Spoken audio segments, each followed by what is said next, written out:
I started playing games when I was about 6 years old. Then my older brother decided, come, we're going to play some Call of Duty 4. And from there, my whole esports career started and I've been playing ever since. Nibble eSports began as a concept within 2016. A couple of friends just joining, playing casual Dota and Counter-Strike. And we decided, let's take this further, create a community within South African esports.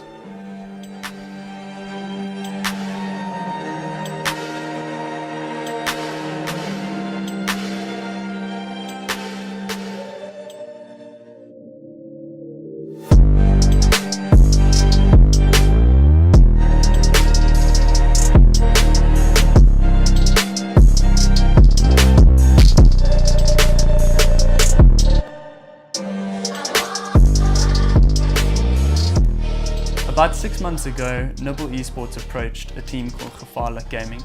They were competing in the first division of the VS Gaming League. We saw major potential in this team just in terms of their commitment, their perseverance and how they competed and interacted with the South African eSports community. And immediately when we joined, we felt they were so invested in us. They kept us constantly updated. They just helped us so much with the workload of like the management side as well, like finding new tournaments, like a lot of examples. Yeah, no, it's been really good, and it's not only that, it's the feeling that you get from the community as a whole as well. It's incredibly supportive, and whereas we had done all of the management ourselves, Nibble have taken that workload, and it's allowed us to focus on gaming. Yeah, what we do best. Yeah. Managing Nibble eSports is my passion, but it requires time, it requires energy and dedication. Lots of our teams have the potential to reach the top of South African esports, but they require sponsorship in order to do this. Nibble Horde were approached by another organisation and offered very substantial contractual agreement.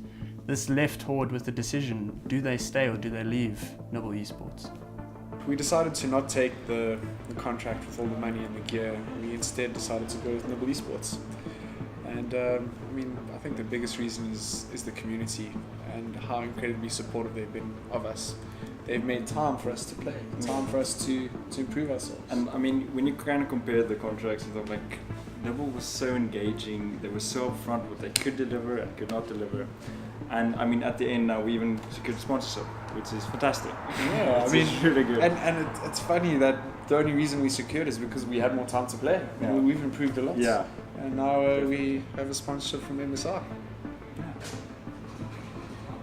By providing these teams with proper support from our brand, we can actually enable them to grow.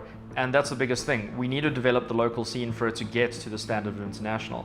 So MSR is going to be providing them with some coaching and some basic hardware in that just to get them started. But at the same time, we aren't looking for teams that have never played. We're trying to take teams that are trying to grow, like Horde, and make them exceed and start doing even better than they would have. So with our support and with their enthusiasm, we're hoping to be able to grow the scene internationally from the inside out. Well, it was amazing having the Nibble guys here on site today. It's exciting to see a group that's passionate about what they're into, fostering a community and growing it. It's something we're very passionate about here at the Nexus. We have a wide variety of players from tabletop to gaming, electronic gaming, and to foster the growth in esports, not necessarily capitalize on the industry, but foster it, grow players, introduce them to what the sports are and how they can engage in it. It's very important for us at the Nexus to grow and engage in community.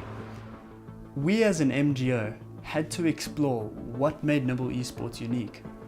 After some time, we came to the realization that it was the culture of support.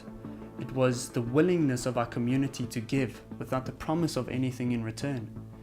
It was this that formed the bond between our players, and it definitely gives us the edge.